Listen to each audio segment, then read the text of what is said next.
आपण पाहतो की प्रत्येक मंदिरामध्ये वस्त्रसंहिता आजपासून या परिषदेनिमित्त वस्त्रसंहिता ही प्रत्येक मंदिरांमध्ये लागू झालेली आहे।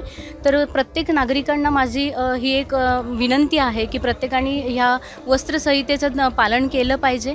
त्या धार्मिक स्थळांची तिथल्या पावित्र्य आपण राखणं आपल्या हातामध्ये आहे आणि हेच पावित्र्य आपण जर टिकवून ठेवलं, जर आपण तिथे वेगळे वस्त्र जर तिथे परिधान करून गेलो तर तिथल्या धार्मिक जे भाविक येणार आहेत तर त्या भक्तांचं आपण लक्ष विचलित नाही करू दिलं पाहिजे आणि ही आपली एक त्याच्यामध्ये काळाची गरज आहे आणि हीच संस्कृती, या संस्कृतीचं जतन करणं आणि ही संस्कृतीचा वारसा पुढे आपल्या मुलांना, आपल्या नवीन येणाऱ्या पिढीला आपण तेच त्यांना त्याच्यावरती संस्कार केले पाहिजेत। हे मला वस्त्रसंहिताबद्दल सांगू इच्छिते। धन्यवाद।